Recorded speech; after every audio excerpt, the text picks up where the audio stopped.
All right, everybody. It's a great honor for me to be able to introduce our guest speaker tonight. I've known the family, my wife and I, for many, many years. We were in a Bible study together for a long time. Trenten was on my soccer team when he was a little guy. Cool, thank you. And just an amazing athlete back in those days. And one day we hear a tragic accident happen. And so it was really, really tough to hear. But I want you to know, tonight you're going to hear a story about what this person did with the tragedy that he was presented with, and we're going to hear that now. So could you please give him a great Rotary welcome, Trenten Merrill. All right, thank you everybody for having me. This is a true honor to be standing here and speaking in front of my hometown, my friends, my family, and the Rotary Club. You guys have made a big impact on my life, and I feel honored to be representing San Juan Capistrano on the world stage. Just know that, so when you see me out there competing, I am representing San Juan Capistrano proud. My goal is to inspire each and every one of you and motivate you when you leave here to continue to be the best version of yourself and impact this community and California and the US and internationally. When I look around the room, there's not one person that looks the same. Everybody looks different. Everybody sounds a little bit different, especially Ryan from Kentucky, but that's okay. But we all have significant and cosmic impact. We all come from different backgrounds. And I believe that those are gifts to use to help inspire and help impact others. And so for me, that is why I truly feel honored to be here and present my story and share some of the things that I've learned as I pursued my dreams and my passion. So the first one was adversity. So I grew up loving sports. It's all I knew how to do. My dad taught me how to play sports at a young age. I remember being in Dana Point and my dad was teaching me how to play horse, and he shared this story with me. And this was like before I was in preschool. He said that when we were playing horse, my mom would come outside and she would say, "Hey, it's time for dinner. You guys need to come in." And he said that if I was losing, I refused to go in. He said that I was too stubborn and too competitive, that he had to let me win in order for us to go inside. And I thought that spoke some volume because I didn't hear this until years later, but I was born with this competitive nature and I didn't know where that came from. I think that was just a gift from God, that was something inside. But I grew up learning how to play all these sports, and as a kid I dreamed of becoming a professional athlete. And with some of these cowboys that you see here today, we used to build bike jumps and go to each other's houses, ride our bikes all throughout San Juan. We used to ride our bikes down to Ambule when we went to elementary school. We used to ride our bikes to Marco Forrester when we went to middle school. And we used to build jumps at each other's houses. And this one day, my best buddy over here, Scott, we were coming from my house to his house, and we were on a small little dirt bike.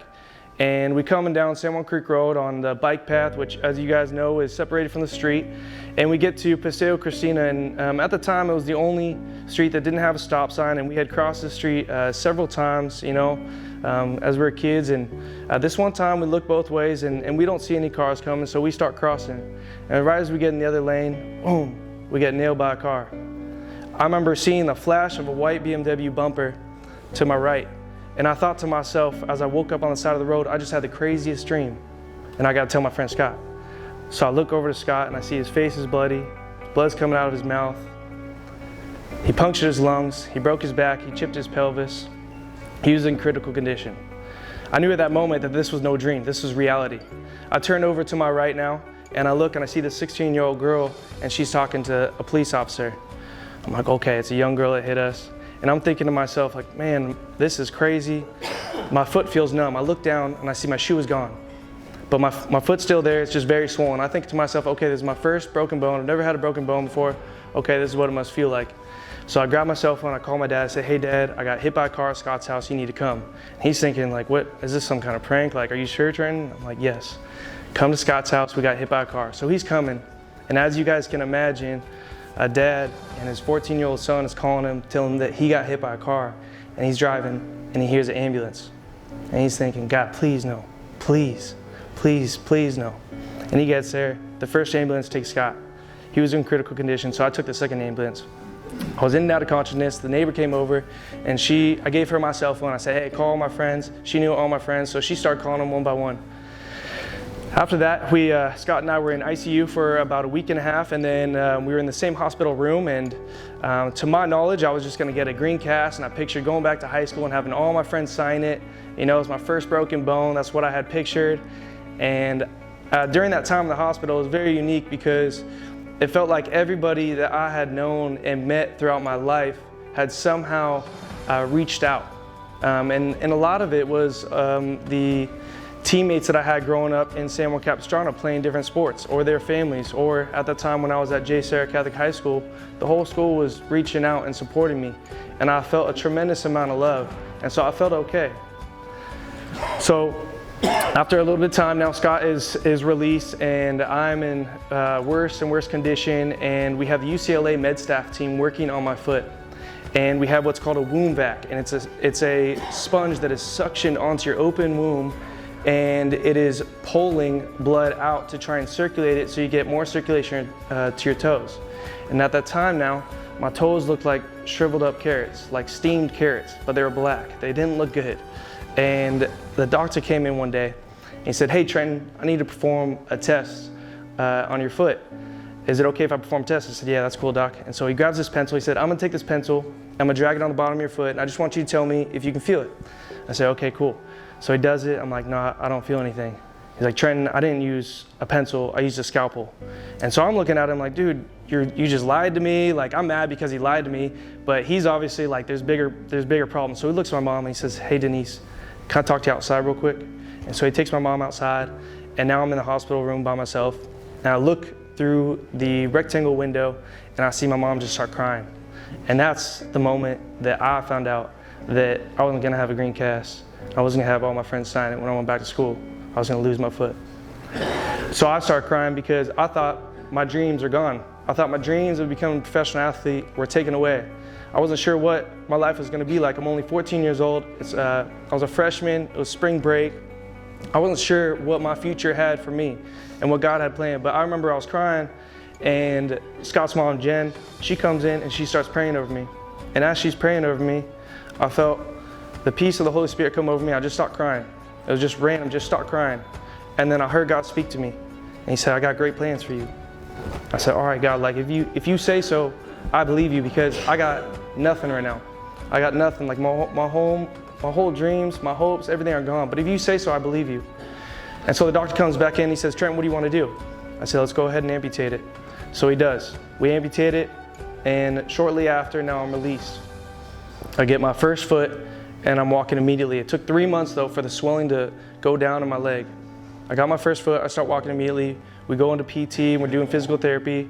It took me about 2 weeks to start to learn how to jog. And the moment I learned how to jog, I looked at my mom and said, I don't want to go to physical therapy anymore. I just want to go back to playing sports with my friends. And she said, are you sure? I said, yes. I just want to go play sports. I want to go back to like doing what I know how to do. But I remember when I was in the hospital, right after that amputation, all these insecurities started coming up. And I remember asking the doctor, can I still run? Can I still ride motorcycles? Can I still ride bikes? You know, all these things. And he's like, Trenten, I don't know. And I was 14 years old. That's a tough pill to swallow right there. Like, that was my identity. And so I had some time though when I was in the hospital, and this Marine came in, and he was an amputee. And this was like maybe 2 weeks after. And so I had more time to think about more insecurities, and I asked him important questions. I said, hey, can you ride dirt bikes? Can you run? And do you date girls? Those were the important things in my mind at that time. And he was like, yeah. He's like, I run every morning. I re-enlisted. And he said, I still ride motorcycles, and so can you. And he said, this right here, this nice looking lady, that's my girlfriend. And when she came in, I thought that it was just a good looking sister. So when he said that changed my mind. I was like, all right. So what happened was, he had given me hope. It just took one person, you know? Just took one person to say, you can do it. Instead of someone saying, maybe you can, maybe you can't, you know? It just took one person to give me that hope back, and I was like, all right, if this guy can do it, so can I. So now fast forward, I got my prosthetic, and I'm back in sports now, and I'm like, okay, let's get back into high school, and I start playing sports. I get back into playing volleyball. I get back into racing motocross, and shortly after, I realized that despite having a prosthetic, I'm still better than a lot of other athletes. And so it encouraged me. It gave me more confidence to try harder and harder and harder. And then I got into wrestling later, and I started developing this workhorse mentality because I knew that immediately I was at a deficit. I had a physical disability. I knew that I was at a disadvantage, but I was super competitive. And so what I would do was I would wake up before a 0 period, and I would do P90X. I'd go to school, I'd go to wrestling, weight lift with them, and then go 24-hour fitness after with my friends, and then repeat that process. I developed this workhorse mentality, and I started seeing results faster and faster and faster. I started getting better and better and better. And then I was wrestling the JV team, and then I was invited to some varsity tournaments. And I started seeing and learning at a young age what it takes to succeed, and if you really want it bad enough, you can do it. And so in high school, you start to share things with friends. You start to share like your dreams, your passions, and new things that you want to do. And you have acquaintances. Well, these are like my core group friends right here, but you have other acquaintances. And what happened was when I would share some new things, new sports that I want to do with these acquaintances, these kids would tell me like, you can't do that. You have a prosthetic foot. Or like, how are you going to do that with one leg? And I realized that at a young age, these kids had a limited mindset, that they were putting their own insecurities on me or what they thought was possible if they were in my shoes. And so I stopped listening to them, and I realized that there wasn't much I couldn't do. And if I couldn't do it, that's gonna be fine, but I'm not gonna let anybody tell me that I can't. I'm gonna go find out for myself. So I continued to play sports, and then I graduate from high school, and I'm in community college. I'm going to Saddleback Community College there. And the guy that's making my prosthetic feet and sockets, he invites me to a running clinic, an OSER and Challenge Athletes Foundation running clinic at the Irvine College. And at first I told him, no, I don't want to go, because in my mind I thought it was like physical therapy, and I didn't want like any sympathy. I knew how to run, and so I didn't want to go, but he was very persistent, and I'm very happy he was, because after a couple times of asking me, I finally said yes. I go to this place, and they put me in a group that is just learning how to walk. And I'm like, this is my nightmare. Like, this is not what I wanted to do. And so I asked someone, I'm like, hey, is there an elite running group? And this coach hears me, and he comes up to me, and he says, hey, my name is Joaquin Cruz. I'm the head coach of the US Paralympic team. He's like, here's my card. Why don't you come over to this group with me? What I didn't know was Joaquin Cruz was the 800-meter gold medalist for Brazil. This guy was a legend. And he was coming up and asking me to come over to this group. So he takes me to this group, and he introduces me to 2 Paralympians, and they lead us through a workout. And at the end of it, they say, Trenten, have you ever thought about competing or trying out for the US Paralympic team? I said, what's the Paralympics? I've never heard of this. They said, well, the Paralympics is parallel to the Olympics.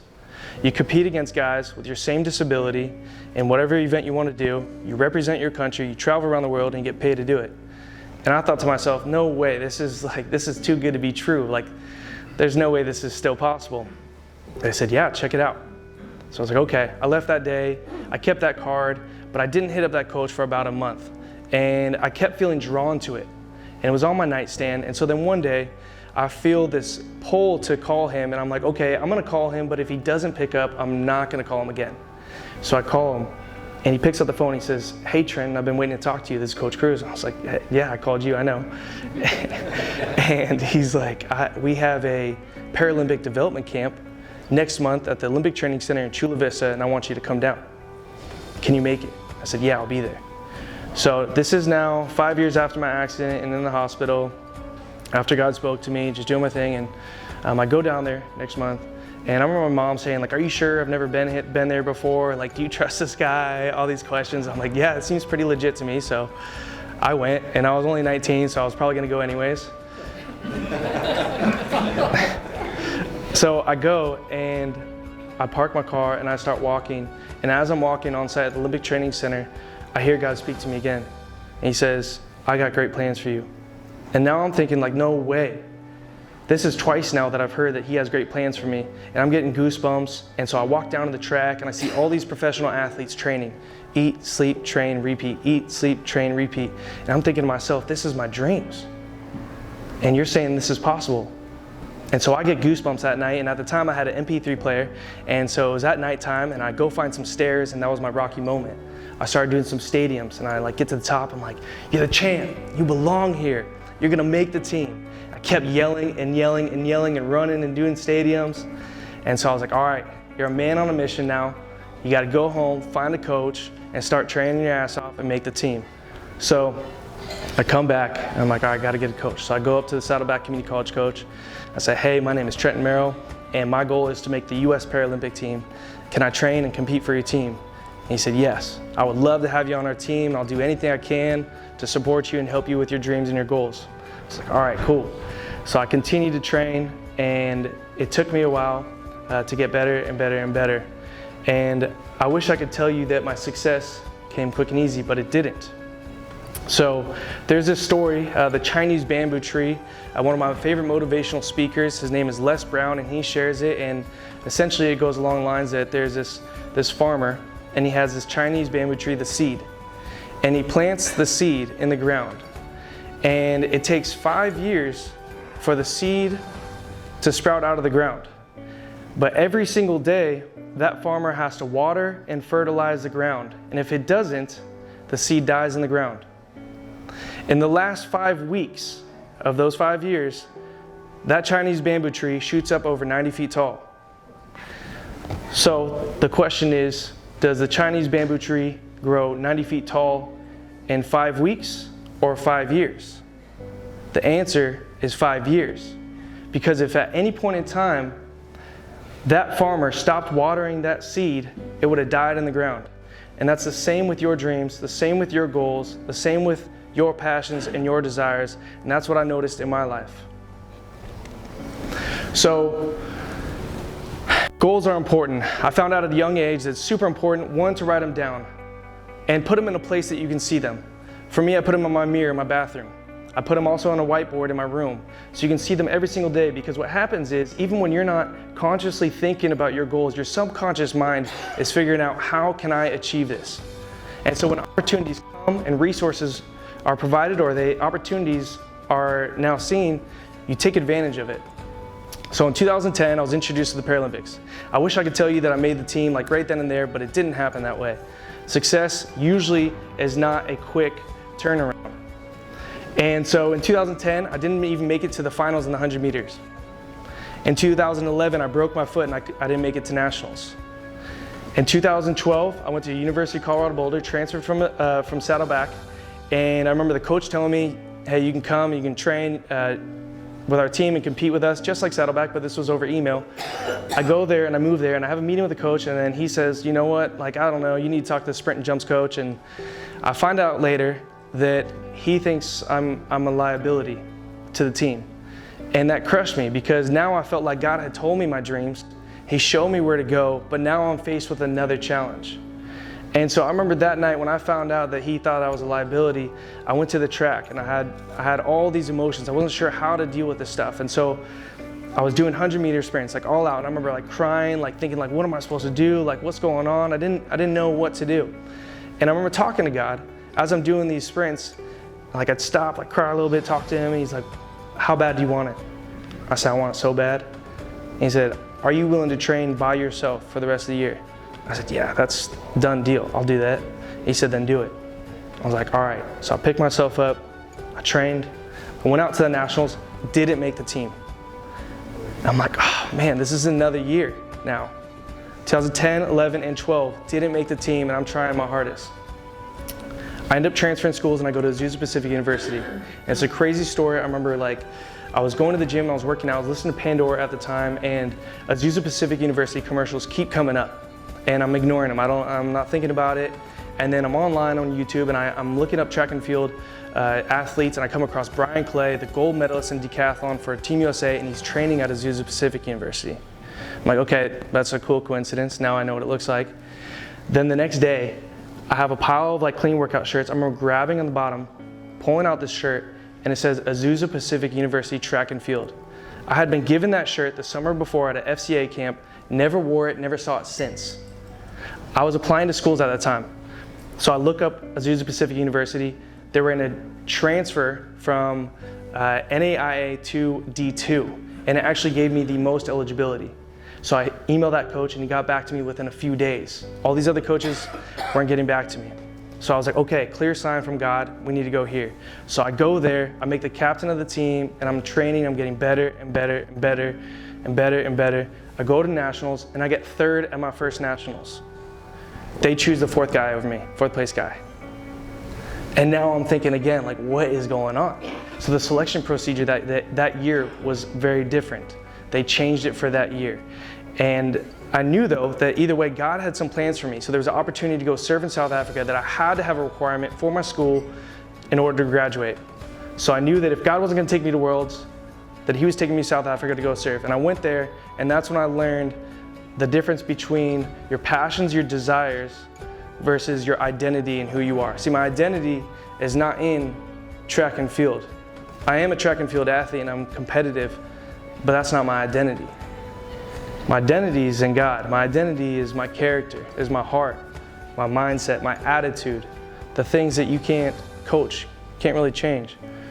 So 2013, I don't make the team. 2014, I finally hit my first national team standard in the 400 meters. That next year, I'm officially a professional athlete. I end up moving to Georgia to train full-time for 5 months, and then moving to Arizona with a great coach, and I make my first world championship team in 2015 and get a silver medal in the 4x1. The next year, I end up picking up back long jump again, and I win my first US national championship. I go to Rio, Brazil, I break the American record, and I get fourth, just missed out on the podium. And I said, all right, Trenten, next time we're getting on that podium. And so I continue to work, and I moved back to California, back to the Olympic Training Center. I'm working with another coach now, and then I go to my first Paralympic Pan American Games, and I get my first gold medal in long jump. Then in 2021, I win US Paralympic Nationals again, and I make my next Paralympic team, and I get my first bronze medal. And so I finally made that podium.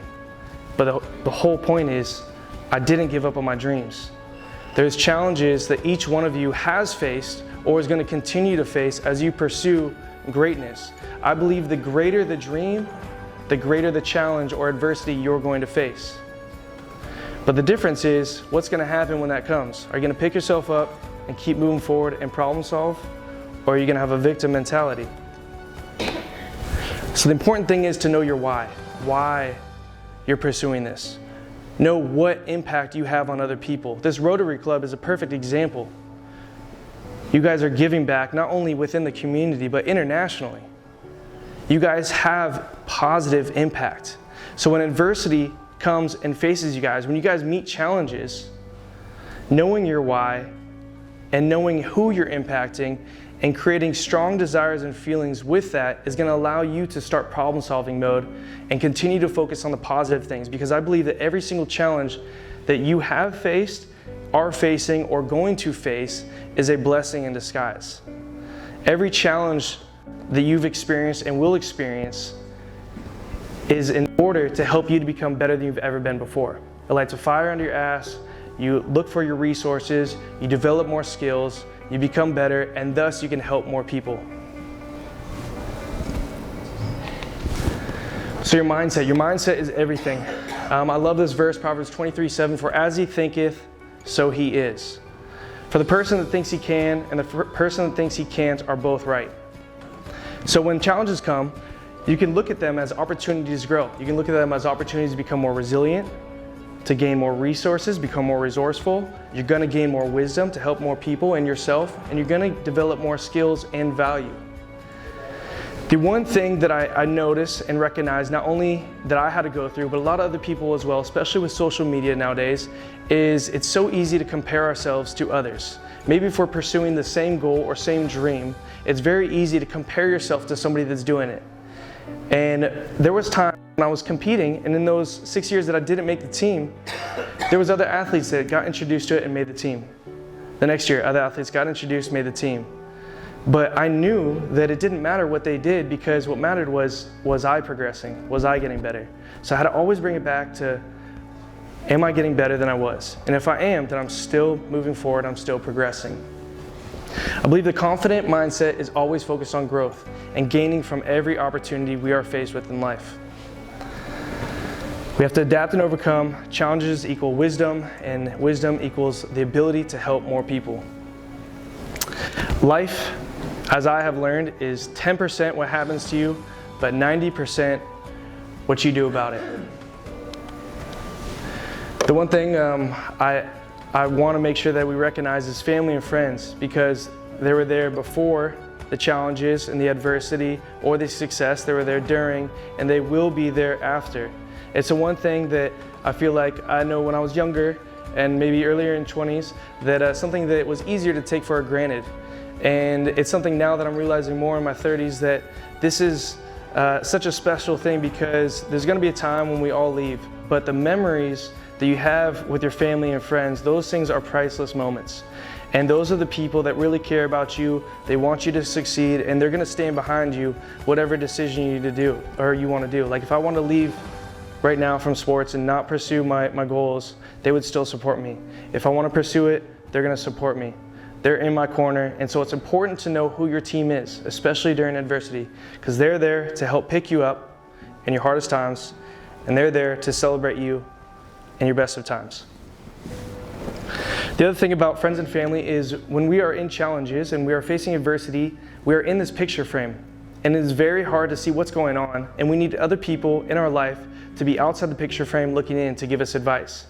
And so that's why it's important to know who is your friends and family, and this Rotary Club seems like a big family. And so I'm really, really happy to be able to talk to you guys about this, because I love San Juan Capistrano, and I love to hear about the great plans that you guys are doing, not only in this community, but also internationally.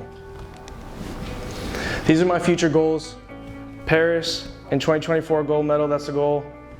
Los Angeles in 2028, gold medal, and continue to public speak. I love this. I recognize that as soon as I reached a level of success, I wanted to do what that Marine had done for me in the hospital, instill hope in others.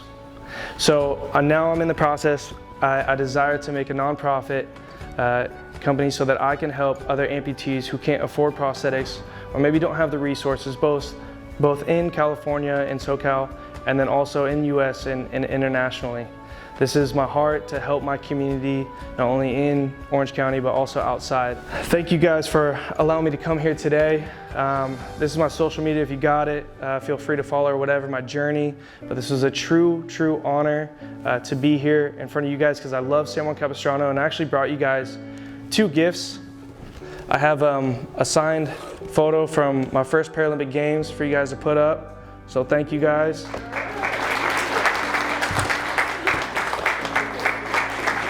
And then I brought a jersey for you guys too.